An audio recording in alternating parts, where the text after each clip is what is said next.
Assalamu alaikum viewers and welcome back to my channel Study Law with Bushra.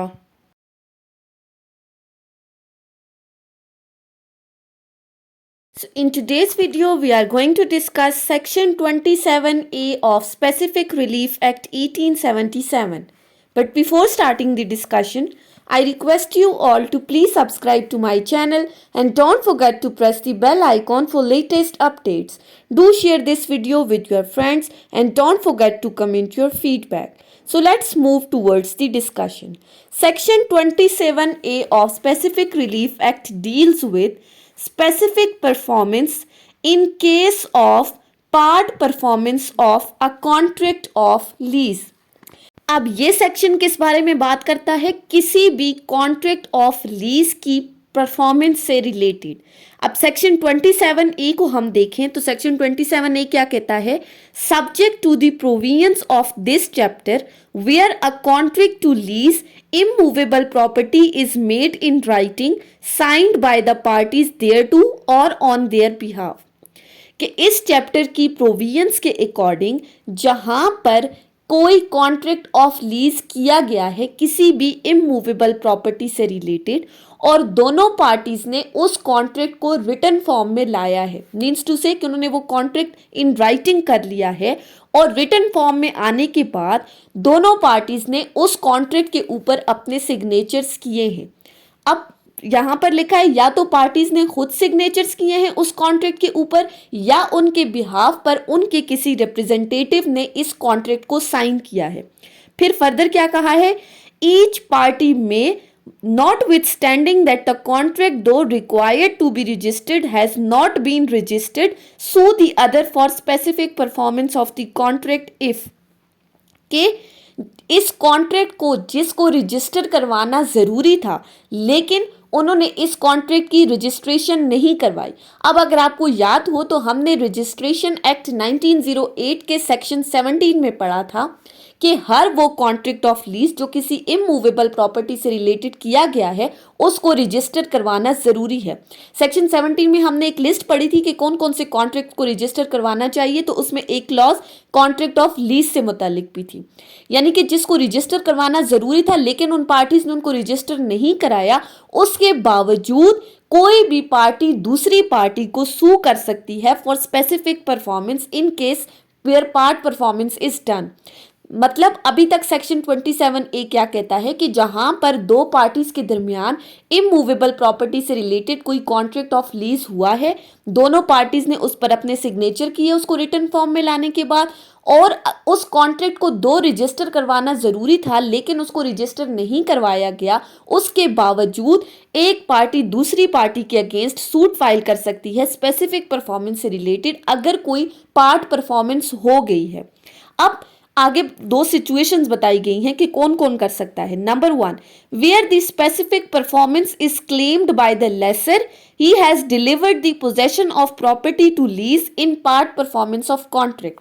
सबसे पहले बात की है लेसर की. कॉन्ट्रैक्ट ऑफ लीज में दो पार्टीज होती हैं, लेसर और लेसी.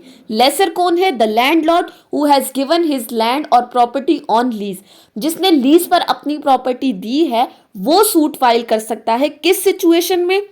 जब उसने लेसी को उस प्रॉपर्टी की पोजेशन ट्रांसफर कर दी है और पोजेशन ट्रांसफर करने के बाद उसने अपना पार्ट परफॉर्म कर लिया, लेकिन जिसको पोजेशन ट्रांसफर हुई है जो लेसी है उसने अपना पार्ट परफॉर्म नहीं किया, मीन्स टू से कि फॉर एग्जांपल उसने अपनी प्रॉपर्टी से रिलेटेड रेंट लेसर को पे नहीं किया, तो जब लेसर पोजेशन डिलीवर कर देता है उसके बाद अगर उसको रेंट पे नहीं किया गया जो उनके दरमियान कॉन्ट्रैक्ट में सेटलमेंट हुई थी, तो उस सूरत में वो इस लेसी के अगेंस्ट सूट फाइल कर सकता है फॉर दी स्पेसिफिक परफॉर्मेंस. हमने ऊपर कहा वो सूट फाइल करेगा जहां पर पार्ट परफॉर्मेंस हो गई है. अब यहां लेसर के पार्ट पर उसकी परफॉर्मेंस हो गई, उसने अपना पार्ट प्ले कर दिया, उसने पोजेशन डिलीवर कर दी.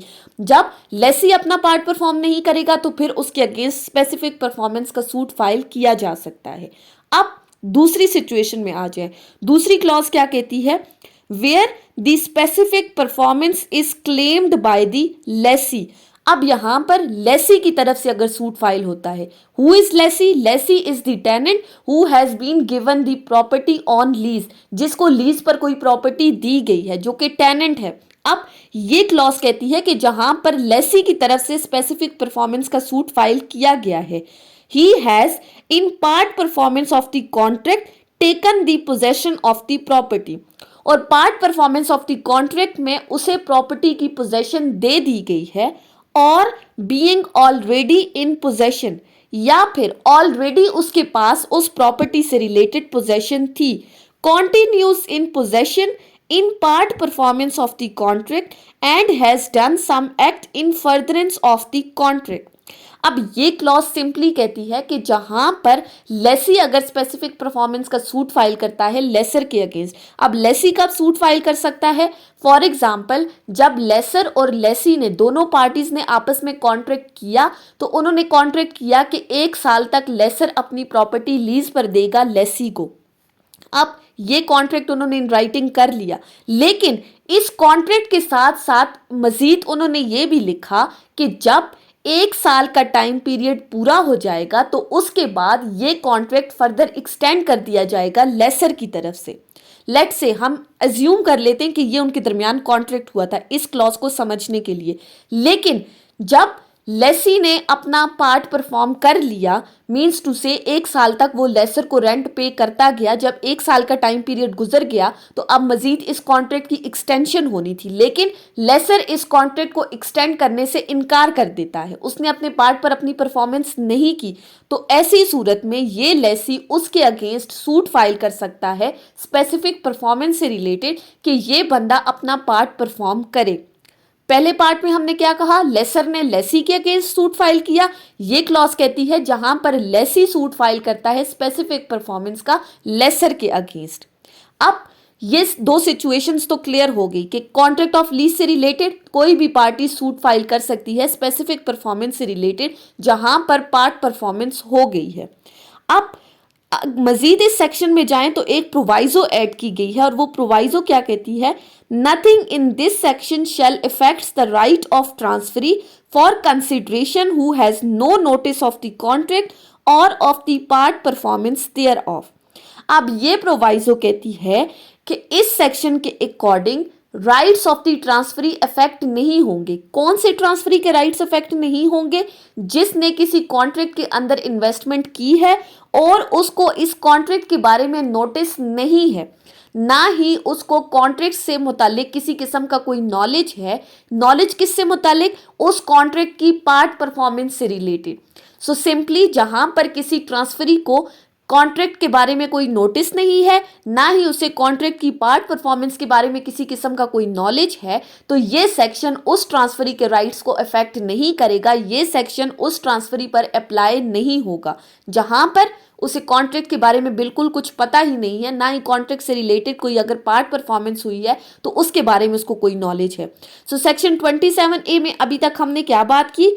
2 पार्टीज के दरमियान इमूवेबल प्रॉपर्टी से रिलेटेड कॉन्ट्रैक्ट हुआ, उन्होंने इन राइटिंग किया, राइटिंग में लाने के बाद सिग्नेचर किया, 2 उसको रजिस्टर करवाना जरूरी था, उन्होंने रजिस्टर नहीं किया, फिर भी वो दोनों पार्टीज एक दूसरे के खिलाफ स्पेसिफिक परफॉर्मेंस का सूट फाइल कर सकते हैं। फिर पहली सिचुएशन में हमने कहा कि जहां पर सूट फाइल होता है लेसर की तरफ से, लेसर कब सूट फाइल करता है? जब वो लेसी को पोजेशन डिलीवर कर देता है, अपना पार्ट परफॉर्म कर लेता है, लेकिन लेसी अपना पार्ट परफॉर्म नहीं कर रहा, उसको रेंट नहीं दे रहा। फिर दूसरी सिचुएशन हमने डिस्कस की कि जहां पर स्पेसिफिक परफॉर्मेंस का सूट फाइल किया जाता है लेसी की तरफ से। लेसी कब सूट फाइल करता है? जब उसके पास प्रॉपर्टी की पोजेशन आ जाती है।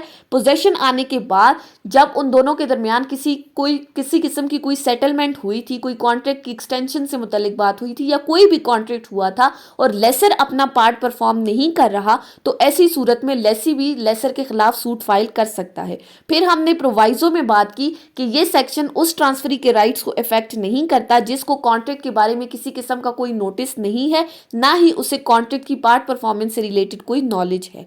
So that was the whole discussion on section 27A of Specific Relief Act 1877. So I hope कि आपको ये लेक्चर समझ में आया होगा अगर आपने इस वीडियो को अटेंटिवली सुना है तो। अगर आपको ये वीडियो अच्छी लगी है तो इस वीडियो को लाइक करें, कमेंट करें और चैनल को जरूर सब्सक्राइब करें। Thank you so much for watching this video. Till then, अल्लाह हाफिज।